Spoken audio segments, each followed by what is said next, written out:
So let's get started. Welcome. I'm Elise DeGoyer, Executive Director of Faith Action Network, and welcome you all here tonight. We're excited to jump into 2023 and this year.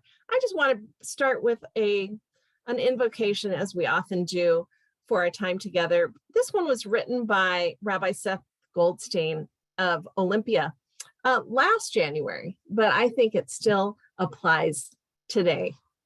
So from Rabbi Seth Goldstein, Temple Beth Hatfield, source of all life and blessing, free those who are in captivity, protect those who are in danger, heal those who are in pain, strengthen those who are weary, give peace to those who are in strife, bring justice to those who do wrong. Source of all life and blessing, may hatred and violence be eradicated from our communities. May we continue to not only build walls, but bridges. May the spark of the divine in each of us be visible to all. May righteousness and compassion guide our steps. May we lead with love and understanding. Source of all life and blessing, in our times of need, we turn to you and we turn to each other. May we be blessed with protection, with wisdom, with resilience, with solidarity, and with courage to fight distress and oppression, and to pursue joy and liberation. For us and for all peoples, now and in the future, from generation to generation. Amen. And I'm not going to take a minute more and just turn it over to our Policy Engagement Director, Kristen Eng, who will turn it over to others. Thank you for being here. Well, good evening, everyone. Thank you so much for your advocacy with us throughout the year and gearing up for a very exciting 2023 as we get out of the pandemic. We've learned so many things, getting ready for what life could look like and what kind of society and world we are building in Washington State. The 2023 legislative session starts on January 9th. It is called the long session because it is 105 days rather than 60 days, which was last year. Starts January 9th and ends on April 23rd. It is also called a budget year because they will have to write up a budget from the beginning rather than doing a supplemental budget like they did last year. Unlike last year, there was unprecedented levels of funding coming from the federal government plus unexpected revenue that they did not see. This is now a little bit more where the finances are becoming normalized. There was still ambitious because there's still a lot on the line, but there is not much federal dollars coming in. The Democrats hold both chambers after the midterm. There is a leading the Senate by 29-20, and in the House of Representatives, 58-40. So they do get to set the agenda. And some of the priorities that they have said, including the governor, is housing. We lack housing and we need to address homelessness in this state. The other things that were mentioned was behavioral health, workforce development, and bodily autonomy. Those were the top things mentioned by the governor and the Speaker of the House. Something new that probably people haven't heard of as the top is workforce development. They noticed that they could build all the hospitals, healthcare facilities they want, but who will be the builders and who will actually be the psychologists and healthcare workers to staff this?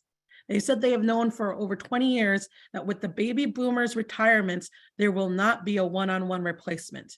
They will have to think about how to have work with less people, but have so much more needs. I'd like to say they're looking at a $70 billion budget. It will be one of the largest. And what's new that's interesting is the governor is asking for a $4 billion bond revenue so that we could have at least build 27,000 units of housing in the next 8 years, which will require a voter referendum to lift up the debt. As you know, the FAN legislative agenda is always lengthy because we want to have justice everywhere, from economic justice, housing, to environmental, to healthcare. So it is, the FAN legislative agenda is on our website at fanwa.org. We have guests today who will present on certain aspects of our legislative agenda. Some will focus on. And if I could just share here. Here it is on our website. And the top of the things that we talk about here is promoting economic justice. And the Working Families Tax Credit, FAN helped pass this, and now we are implementing it. It will affect about 400,000 families in Washington state. That's $300 to $1,200 people could be eligible for every year. We want to do some fixes so that all who are intended to be eligible can apply and get that life-saving cash, as well as expand the age who is eligible. Because right now it's from 25 to 65, and we wanted to just say 18 and over. And this is one of the biggest things that will be implemented this year and funded. And we will need all the faith networks to do the outreach out there so that everyone who's eligible can apply. The application is already ready. It's at the Department of Revenue for work. If you look, Google Working Families Tax Credit, and we will be doing some sessions throughout the year to make sure that everyone knows and can tell people or do workshops on their own in their own faith communities to get the word out there and to have people apply. I would like to pass it on to actually one of the co-leaders of our Economic Justice Working Group here, Steve Claggett, to talk about some of the economic justice bills that the group has been working on. You're on mute, Steve.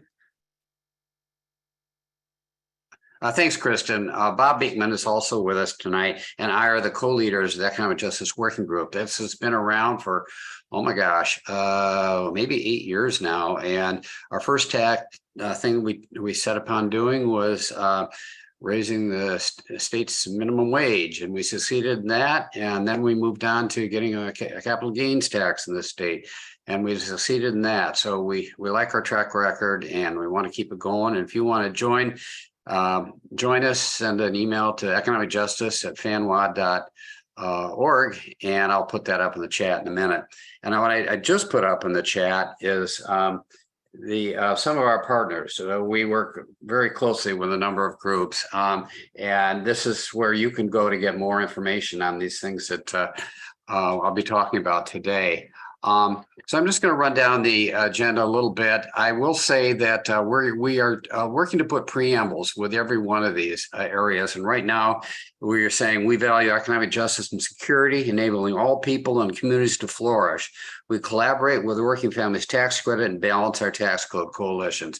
We will likely work on that and in the future, but that's a start. So a big part of what we need to be doing is to tax reform and tax fairness. And I'm going to share one, if I can find it, and maybe I can't. Oh, of course, here it is. This is a big part of what we're doing right now. This is a graphic that's put together by the Institution for Taxation and Economic Policy. Look over here on the left, that's Washington. We tax our poor people at a rate almost twice as much as most other states in the nation. This is shameful, and it's got to end. And so our agenda that you're looking at there is designed to shift money from those who have it to those who don't. In that regard, the first thing on our agenda there is a pilot program to do a guaranteed basic income around the state with various different groups.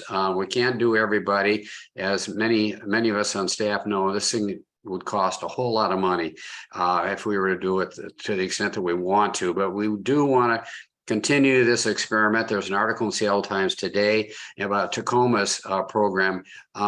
About every study has been done of a program where there's provided money to lower income people.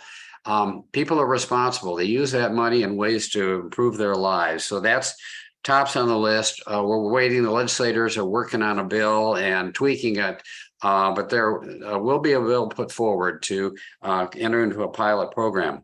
The second one there is Washington Future Baby Bonds. The idea that people who are eligible for Medicaid and Apple Care and have children at their birth, they would be given money that would sit and grow and be available to them for their vocational higher education training later on in life.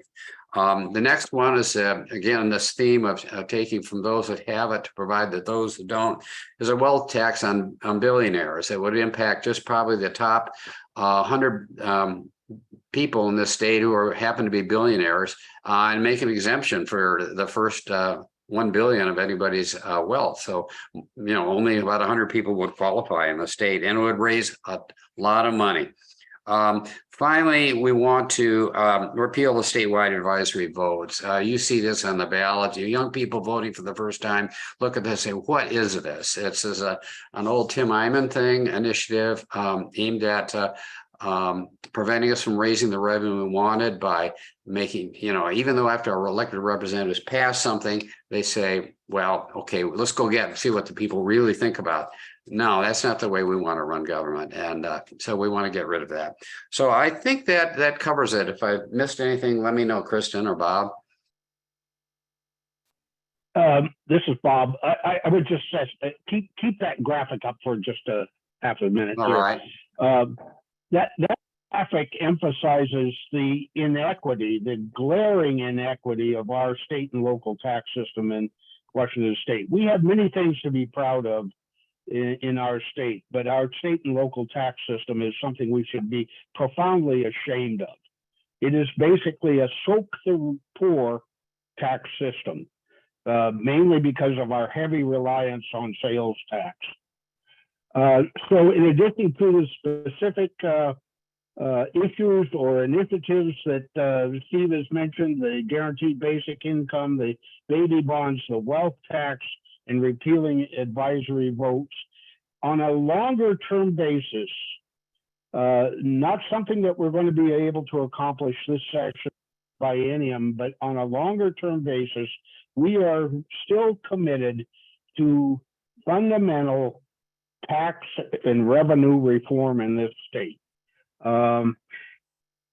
We see here in this graphic the inequitable, disproportionate burden upon poor people in our state, but there's another really profound and important consequence of how we set up our taxes, and that is it's inadequate. It imposes always this constraint upon other things that we want to do, such as funding mental health, guaranteed basic income, baby bonds. There's always this question, where's the money going to come from? It's not as if it's impossible. It's only impossible if we keep the state and local tax system we have. So longer term, we still are committed to a fundamental reform of our Washington state and local tax systems. What that means basically is income tax or some kind of taxes on income. We mentioned the wealth tax, that is not on income, it's on your capital possessions for the billionaires.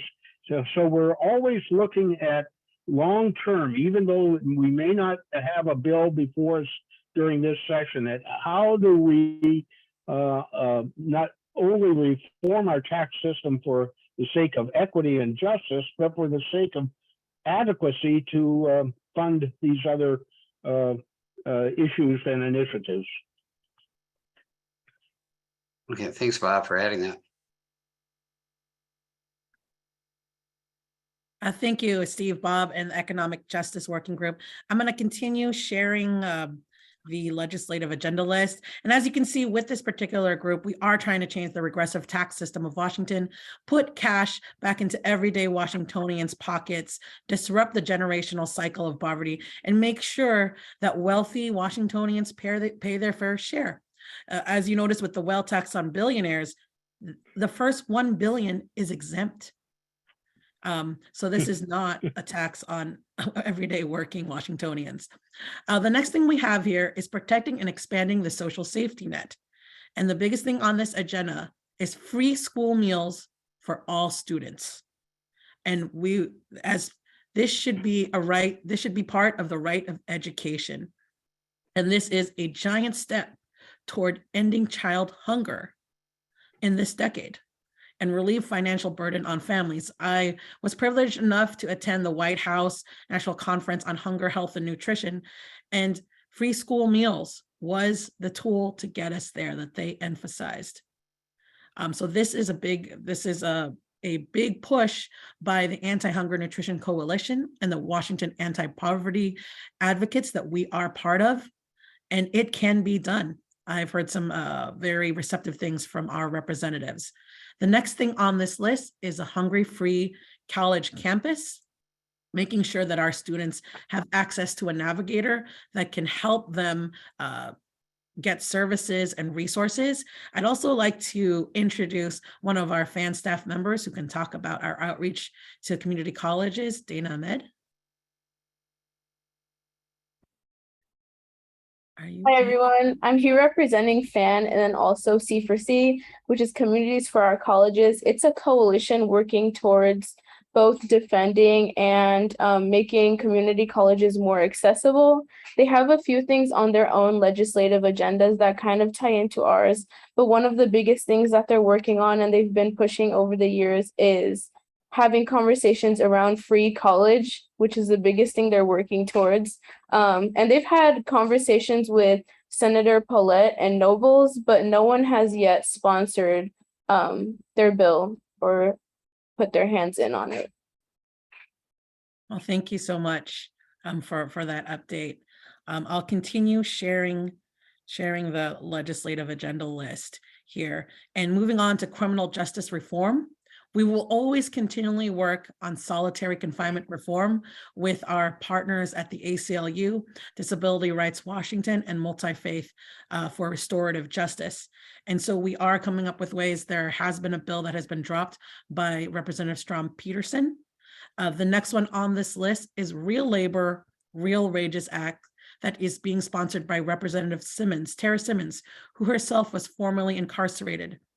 This would require that incarcerated workers in Washington be paid minimum wage. We are going to try to get that as close to minimum wage as possible, if not minimum wage, because right now a worker in prison earns, depending on what they're doing, 49 cents an hour to $1.70. I think that's what I was told. And it would just make sense that they are able, while they're working in prison, to set some of that aside for savings for successful reentry and also victim restitution. So this will be a big push for a lot of our criminal justice coalitions. And we would like to know how much prisoners are being charged in the commissary. The next one on this list is repealing the unconstitutional statutes and state law, including the death penalty. This was proposed by the Attorney General and is being sponsored by Senator Peterson. This is a way to take away the death penalty in the statute. The next section that we have here is increasing gun responsibility and protect public safety.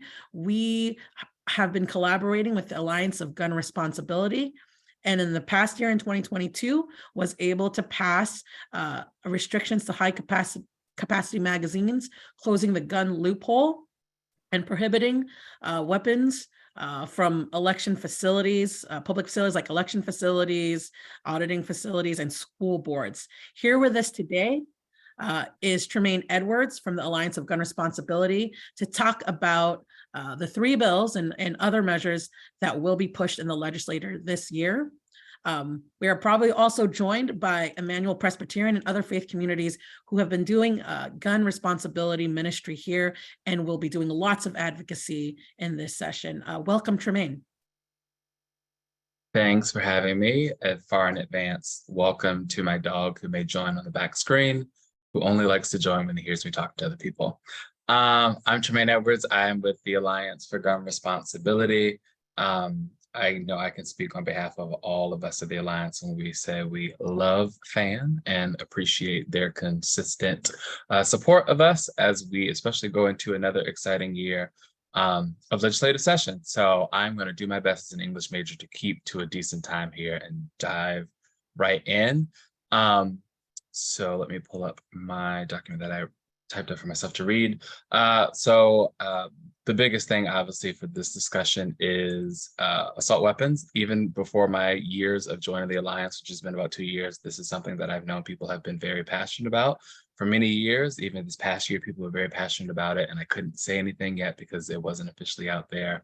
But this is the year, especially as Kristen also just mentioned, after the success of, this last legislative session last year and restricting high capacity magazines. The people in the state of Washington, our electeds in the state of Washington all agreed it is time.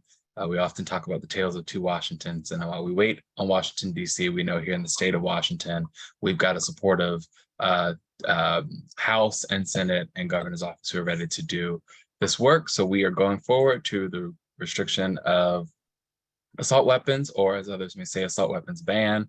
Many here may already know that semi-automatic weapons are often used in some of our deadliest shootings in United States history, in the top 5 of deadliest shootings in United States history. And these weapons are designed for the battlefield. They have no place in our neighborhood. So we are going forward this year and making sure that that gets passed.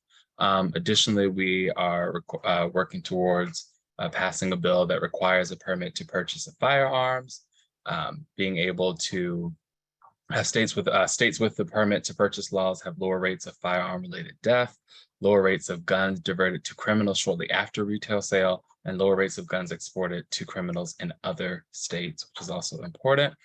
So we're looking to have a permit to purchase system that requires a comprehensive background check, safety trainings, and waiting periods to purchase a firearm. We're also working around establishing pathways to justice for gun violence victims. Often, federal law has shielded the gun industry, dealers, and manufacturers from nearly all accountability for the danger and damages that their products cause. And so here in Washington, we're going to hold industry members accountable by ensuring a level playing field for responsible industry members, incentivizing safe and responsible business practices, and establishing a pathway for individuals to seek justice in court for harms caused by the industry. And then, as Kristen also mentioned, around protecting spaces, we're going to continue to protect that progress and continue the momentum around many of those various things that Kristen said, around preventing gun violence by closing those dangerous loopholes, continuing to extend the purchase requirements to all firearms, and really just making sure that we're also looking to strengthen our voluntary waiver programs. Around armed intimidation, I feel like a broken record, thanking Kristen again for setting it up for me. As we continue to look at those public spaces, your playgrounds, your school board meetings, your election offices, et cetera, making sure that we continue to expand on those existing safeguards to make sure, including prohibitions on concealed carry, and apply them to more public spaces to continue to help the risk of political violence by firearms. It's something that we don't all need to be reminded about, but we also realize that tomorrow is January 6th, and it is a day now that will unfortunately live in history in this country. And so we want to make sure that never happens again. That's not the way that we do democracy, and that's not the way that we should start trying to do it by intimidating people with arms. We will also, this is not really it's on our agenda, but not so as bills per se that we ourselves have worked on our agenda, but we'll be supporting addressing inequitable and biased policing. So we will be making sure that we are really supporting many of our individuals and coalition members out there this year that are leading the way in building on recent progress to reduce police violence and increasing accountability and transparency, and making sure that we continue to set clear guidance for law enforcement and improving that access to justice. Because here at the Alliance, when we talk and say about gun violence, that also includes police gun violence. And we want to make sure that all of our communities, communities of color, who are impacted by law enforcement differently, who see it differently, make sure that we have policies in place to make our communities feel safer and seen as well. And then last, but certainly not least, we will continue to advocate for the investment in community-based programs in public education here in Washington. Right, we have our Office of Firearms Safety and Violence Prevention that continues to support the on-the-ground work in many of our impacted communities, many of our partners out there. You know, the Alliance is not a direct services program. We have many partners out there that are direct services program, and we realize the importance of their programs and the importance of keeping them around with the resources that continue to allow them to do the on-the-ground work. So this year we are advocating for $30 million for that office to continue to do the work they have been created to do, which also includes public education campaigns around safe storage, making sure that people are aware of ERPO, but also instituting ERPO training for law enforcement and court personnel, and making sure even our schools serve as sources of information for families about the risk of firearms. And with that also stated, as we talk about youth in schools, because I will have to dive off a little bit quick because right after this, I'm going to a Youth Solidarity Zoom meeting. But with that said, I've put in the chat my email because I realize I've run through that fairly quickly, but our website as well, gunresponsibility.org, has the list of our priorities this year. There is a page up there. Once you go to gunresponsibility.org, it will allow you to click it. And you can even download our entire agenda. And we will also have a bill tracker this year for all of our bills, as we do every year. So you'll be able to watch in real time what each bill is doing in different chambers. And then, as I mentioned, as we advocate for the investment or the continued investment in the Office of Safety, of Firearms Safety and Violence Prevention, and asking for that 30 million, we also here, as you will see, there's a link there that goes to a funding sign-on letter. So if you are a part of an organization out there, we would love, bless you, sorry, it's my dog. We would love to have your organization sign on. Of course, just making sure that whoever is the representative has permission before they sign on to that letter, but we would love to have that this week. If you all would love to click that link, you'll be able to read explicitly what we're asking for and why we're asking for it. And we'd love to have as many organizations in the state of Washington a part of that. I think an English major in me did pretty good to run through that. Thank you all. I'm gonna run out of here to get ready. I have to go meet with some youths, as we like to call them. They started at 6. Well, thank you so much, Tremaine, and to the Alliance of Gun Responsibility for leading on this very important issue. I did also want to put a shout out that there will be an event at Emmanuel Presbyterian on January 25th at 5:30, specifically on how to advocate for these particular bills. And Tremaine will help lead that. He'll be a presenter. I will be there as well. It's for the Tacoma Pierce County area, but everyone is welcome. I will continue sharing the screen for the rest of the agenda. As you can see, we put the top 3 of AGR, Alliance for Gun Responsibilities bills here: the banning of assault weapons, firearm industry responsibility, and requiring a permit to purchase firearms and a more comprehensive background check. It's likely that all of these will get a floor vote, so we will need your help to push them over the edge. The next bill that we have here is in solidarity with our Indigenous community, which is the creation of a missing and murdered Indigenous women and people cold case unit within the Office of the Attorney General. And this has been proposed by the AG and will likely get a lot of bipartisan support. The next thing that we have here is about police accountability. We are part of the Washington Coalition for Police Accountability. This year, they're pushing forward the ideas of accountability for systemic issues and police misconduct, for the Attorney General to be able to investigate and take actions on patterns and practices of misconduct of law enforcement agencies, and to root out systemic civil rights violations. The next one is to have a civil remedy for victims and families of misconduct, a creation of an independent prosecutor unit that would work in tandem with the independent investigations unit that has already been passed. And the last bill that they're pushing for is the traffic stops, which is ending stops for non-moving violations like expired tabs and broken taillights to reduce proportionate impacts on communities of color. It's not believed that people with guns should be doing this work. Other people can put in a fine for the non-moving violations. The next section in our legislative agenda is providing affordable housing.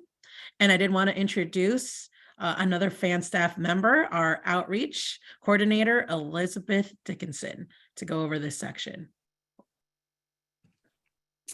Hi, everyone. Good to see you.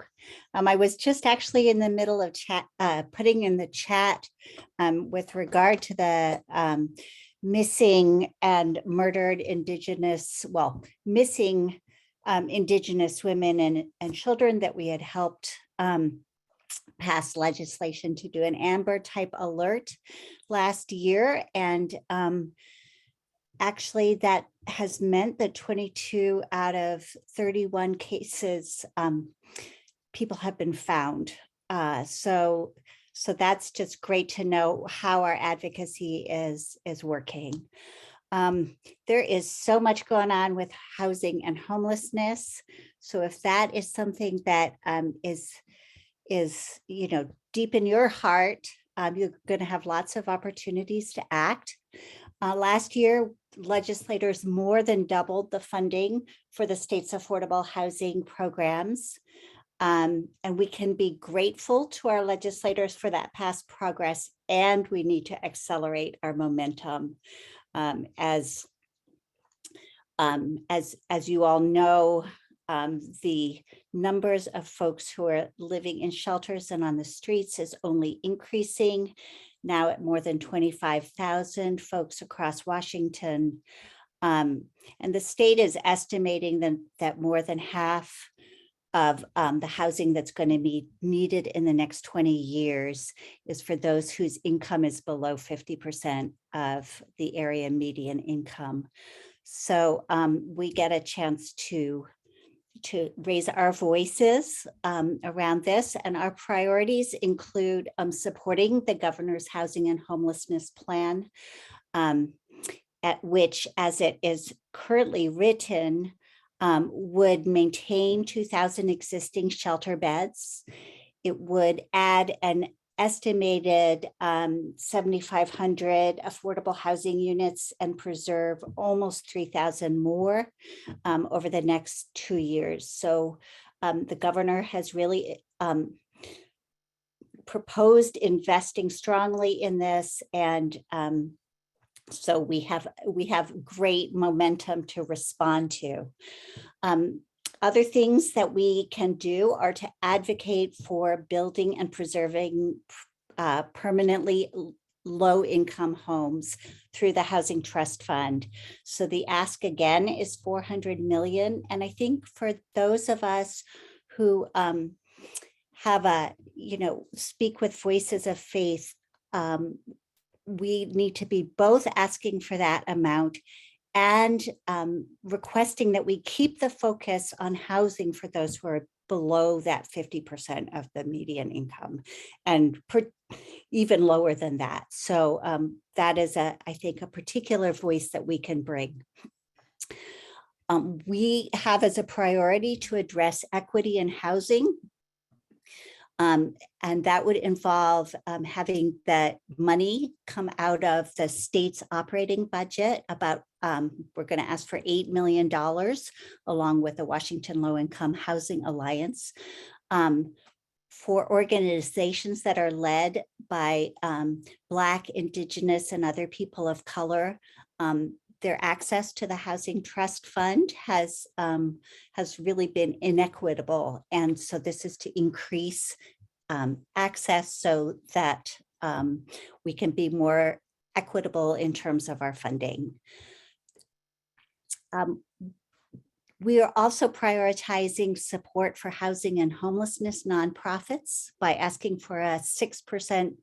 And I guess I should say I'm not going in exactly the same order. You probably have noticed that. This was how my head put it together. But asking for a 6% increase in administrative funding for those nonprofits that are funded through the Washington Department of Commerce. And that would enable nonprofits to provide better wages and benefits for those frontline workers for whom they have very stressful jobs, and there's a crisis of hiring and retention among those workers. So we can make their lives better as they make other people's lives better. And then we can also focus on preventing homelessness, and we have provided some priorities around that. It includes increasing funding that will prevent evictions, capping yearly rent increases to a fair amount, and requiring landlords to provide 6 months of notice on significant rent increases. Creating an accessible and expedited enforcement process for tenants to use when their landlord does not abide by their basic obligations. And there's one more that isn't on our priority list, but is the Washington Low Income, is on that of the Washington Low Income Housing Alliance.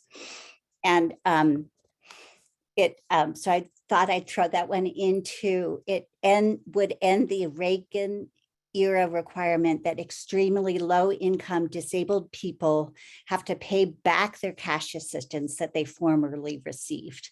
And that just is so appalling to me that I needed to throw it in there, that people who have been on the edge and maybe be slightly, get to a slightly more stable place have to repay that money. So we look forward to being in touch with you throughout the session around these issues. And back to you. Thank you, Elizabeth. Yeah. Thank you. Let me stop share for a second. The next thing on our list is the environmental justice section. We work in collaboration with Earth Ministries Power and Light. Jessica, are you here? Sure am. Okay, would you like me to put up the legislative agenda, or do you have a slide? No, go ahead and put it up, please. Thank you. Okay, welcome, Jessica. Good evening, everybody. My name is Sister Jessica Zimmerly, and I am the Advocacy Director at Earth Ministry in Washington Interfaith Power and Light. So like Kristen said, we have the joy of partnering together in our shared goal towards a just and sustainable future. And so just going to give you the quick run through of some of the bills that we'll be working on. And excuse me, I'm getting over a cold, so I'm going to take a drink of water before I take off here. Okay, so if you followed our environmental bills over the last couple of years, some of these will be familiar. First is addressing climate change by looking at our state's comprehensive planning framework. So that is the Growth Management Act. We call it the GMA for short. And that's just looking at as cities rapidly grow, they have to put plans in place for how that they'll do that in a way that is thoughtful. And we're asking that a climate amendment be added to that. So that is House Bill 1099. We nearly passed it last year. You might recall it just basically ran out of time. So we're going to be bringing 1099 back. And in addition, we are also going to be supporting a second bill that Front and Centered is introducing. And if you don't know Front and Centered, I highly recommend getting connected. They are a coalition that is led by organizations that are community-based and frontline groups that are primarily BIPOC-led, and really we look to them for the core justice element of our work. So they're going to be introducing a bill. I don't have the full details yet, but I know that it's going to be really looking at health disparities and incorporating the environmental pollution and the health disparities that come from that as part of our planning requirements. Next is the WRAP Act. So this is also a second-year bill. So you might have remembered last year we talked a bit about recycling. We're bringing it back. This is looking at really an overhaul of Washington's recycling system. Last year it was called the Renew Act. It's rebranded as WRAP Act, which I like because it's more fun. And so it's looking at putting the burden of responsibility much more on the producers of the packaging that so much of our lives come in, right? We don't have a choice when we go to the grocery store. We want yogurt, it's plastic.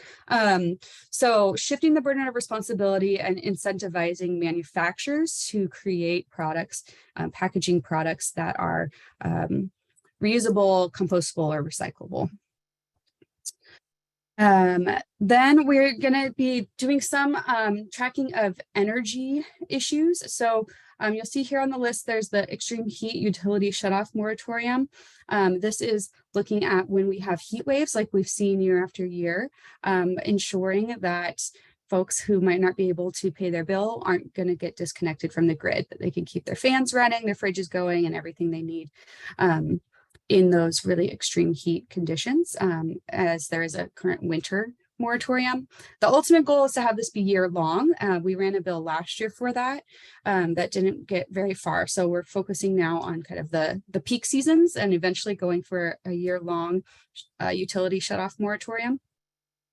I'll also add, it's not on the list here, but I was just on Front and Centered's briefing today, and they shared about a bill they'll be putting forward about an energy assistance trust. So this is a centralized way to make sure that people who are eligible for energy assistance are able to receive that. I think it's only about like 20% of people eligible actually receive the benefits that are available. And that's just because the system is so convoluted and is really a patchwork across utilities. These last two pieces are budget focused. So we're looking at how the Climate Commitment Act is implemented. This is our state's Cap and Invest program that was passed 2 years ago. And we really want to see the money that is generated from holding our top polluters accountable be reinvested in frontline communities.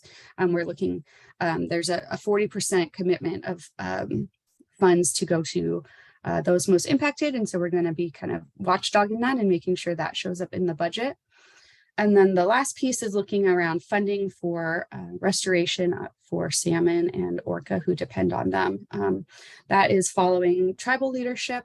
There's a lot of conversation still about how that's going to pan out, but it's looking at really addressing backlog of projects that haven't been funded, and then looking at how we can replace the services of the lower Snake River dams in a way that keeps communities whole. I'll add, there's one more Earth Ministry is supporting that's not here. It's on cosmetics, and it's a toxics bill. So we're looking at banning toxics in cosmetics, primarily because you see a disparity that products that women of color use in particular have higher loads of toxic chemicals, and we don't want that directly on anyone's skin. So I will put in the chat more information about all of these bills. If you want to start to follow along, Earth Ministry WIPO will be updating this page every day once session starts. So if environment is really your issue of concern here, we really encourage you to follow along and get involved with us. We will also have an event next week, Thursday on January 12th. Where I'll share a bit more detail about these bills, and I'll put that in the chat as well. And with that, I will turn it back over to Kristen. Thank you so much, Jessica.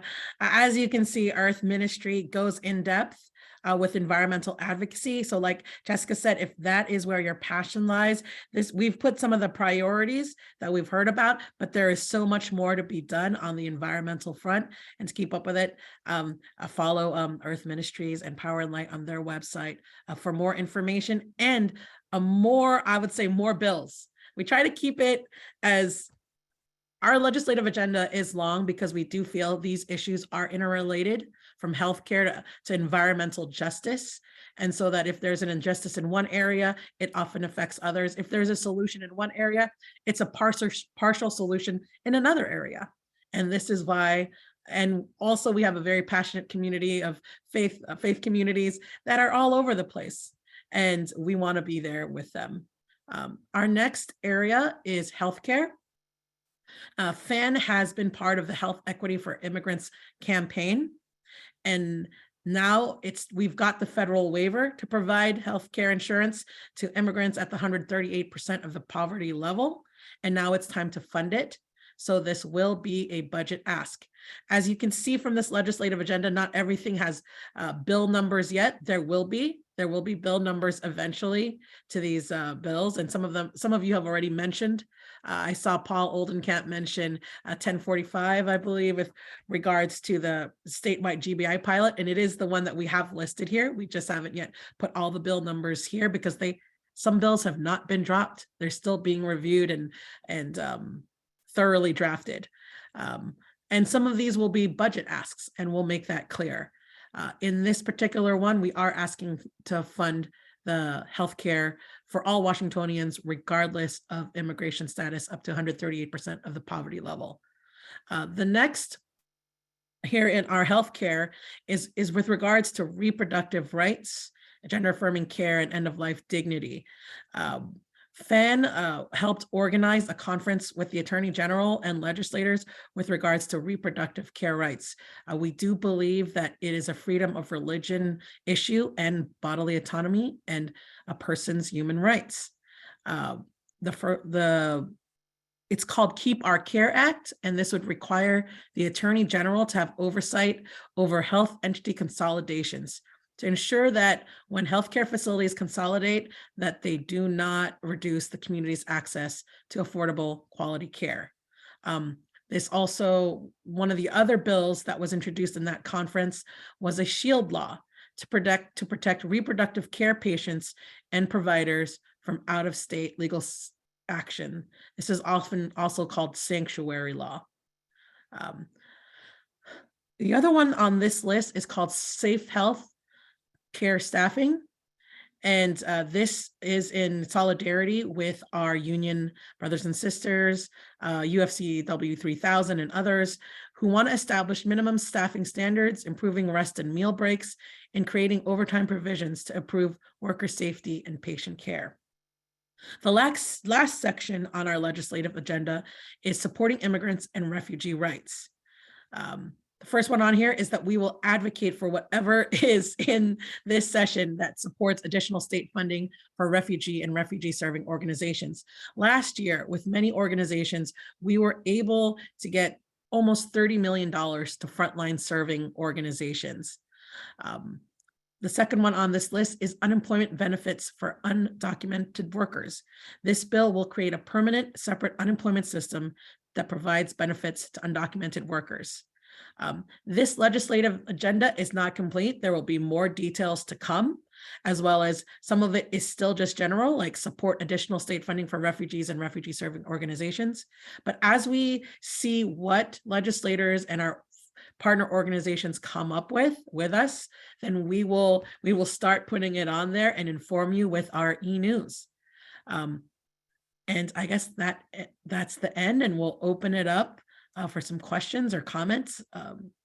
And actually, I'd like to introduce one of our staff members who have been working on this issues of immigrant and refugee rights. I almost forgot. Was Jess Ingman. Jess, would you like to say a couple of things?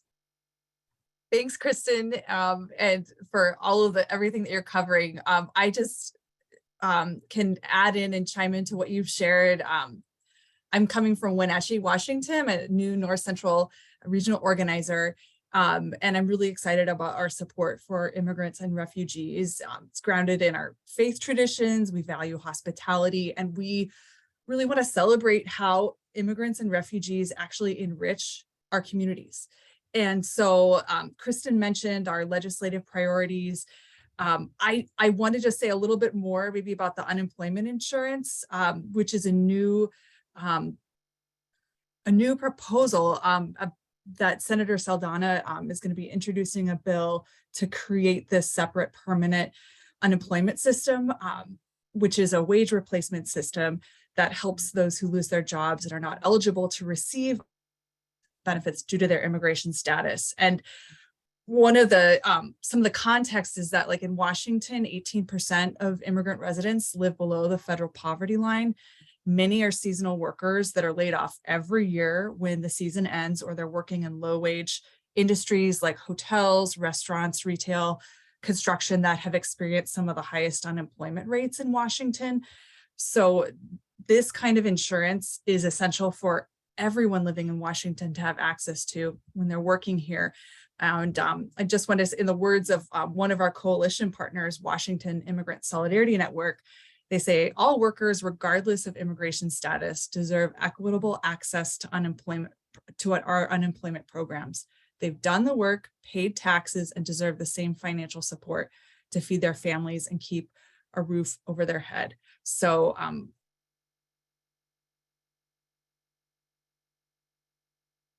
thank you, Jessica. Thank you, Jess.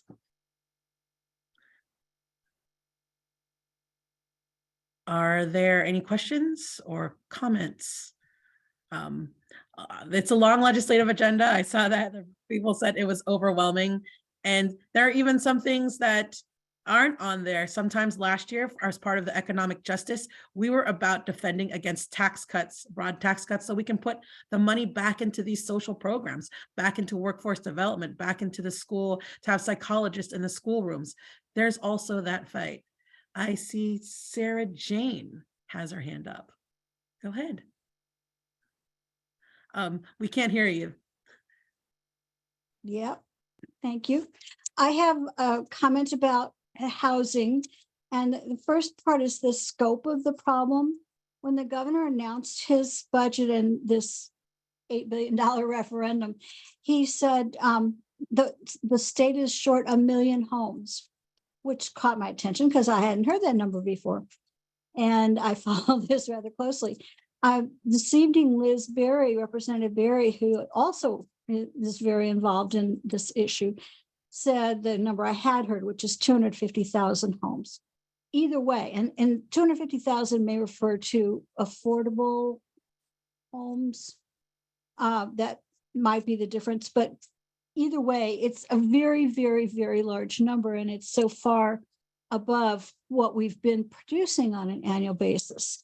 So I wanted to point out that in the governor's request, he's saying we pass this referendum and he will fund 7,000 units the first biennium and 25,000 the second biennium. And even if it's only 250,000, we're still looking at about a tenth, in other words. So when we talk to people about the importance of this referendum and this huge lift, I think we need to find ways to communicate the scope of the problem and what we've been able to do with the resources we have, why we need to go to the voters and ask for funding capacity. So that's one thing. The second thing is that just Representative Bateman filed the new missing middle housing bill on Tuesday, and it's, if people want to look it up, it's House Bill 1110. It's not a long read, it's 14 pages and half of that is definitions. And one thing I'm really pleased about, because it's been a bugaboo for a long time, is that there's a good, clear definition of affordability. And we have all these people talking about affordable housing, and none of them really were able to say, well, what is that?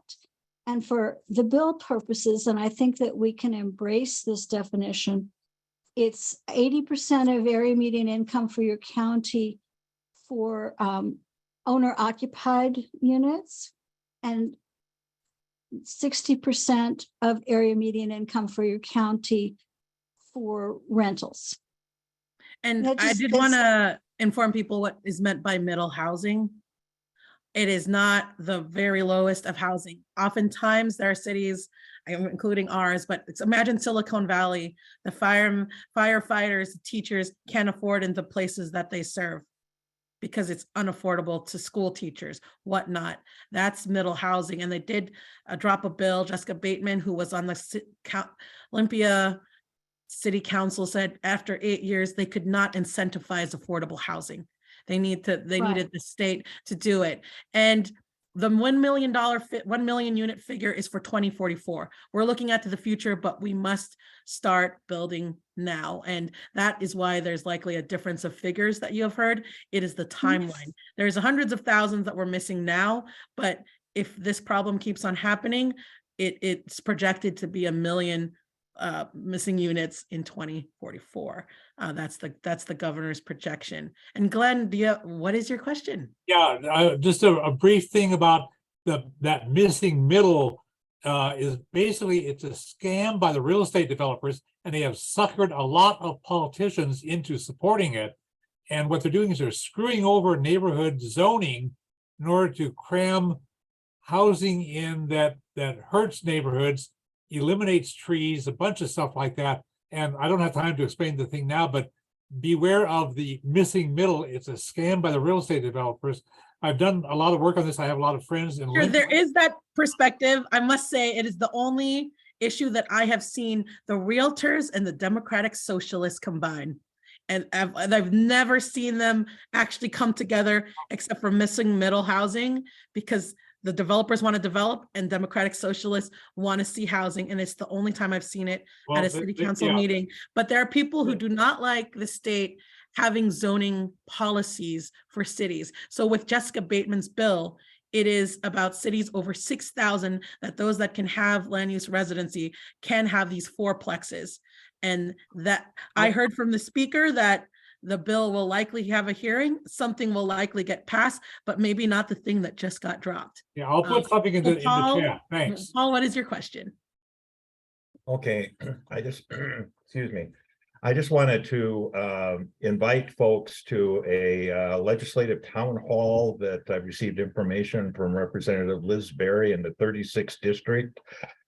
Today, it's going to be a week from Saturday, January 14th at the National Nordic Museum at 1 o'clock. And I hope that some other people could join me there and bring along your fan legislative agenda so that we could raise points from it with our representatives at that opportunity.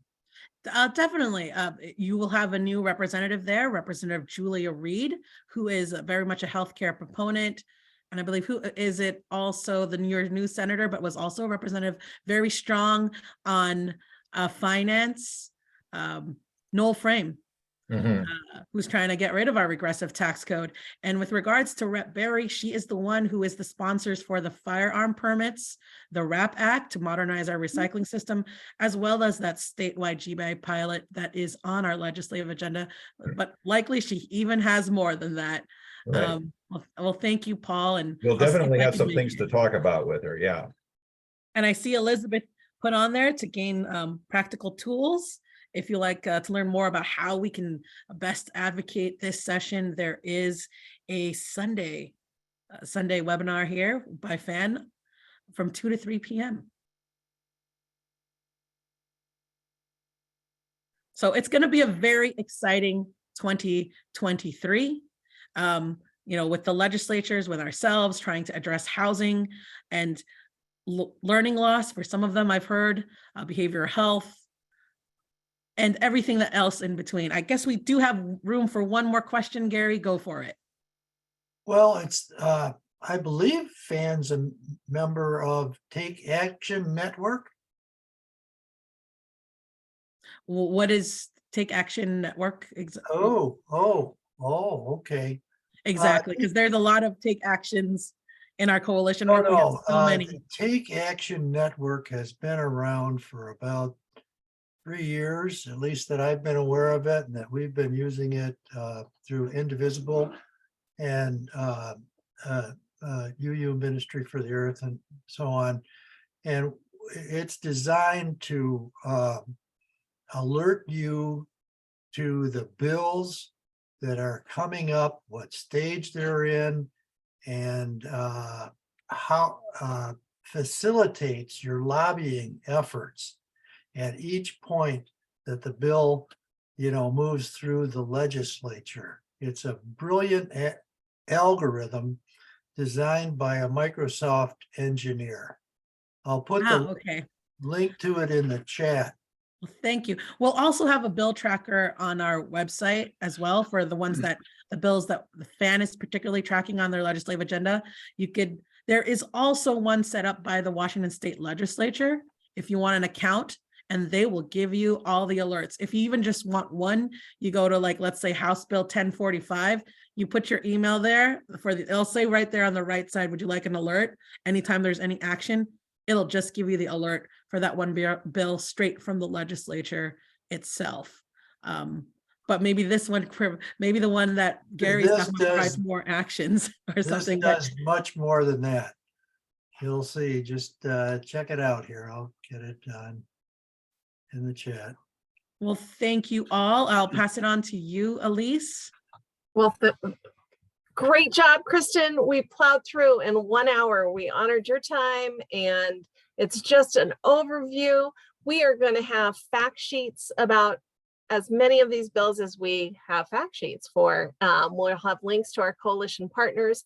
We'll have a lot more to share with you as time goes on. But most importantly, please, please think about coming to Olympia on February 9th. And I put the link to all the information about that, and the registration link is in the chat. And also, some of you may not be on our fan mailing list. We opened this just via a Zoom registration. So most importantly, we send out an email each week with really thoughtful recaps from Kristen and other partners, and highlighting an action alert where you can be effective. So sign up for our e-news. It's called Subscribe on our website, fanwa.org, and you will hear from us. The other thing is, even sometimes when you've signed up, they go to your other folder or your junk. So mark us as safe, put us in your contacts. We want to be in touch with you. Thank you so much for taking this time with us. We'll have more opportunities. And if you want the tools for advocacy, come join Elizabeth and Jeff and others on Sunday from 2 to 3. Thank you so much. Good evening, all. Bye. Oh, shit, did I put it?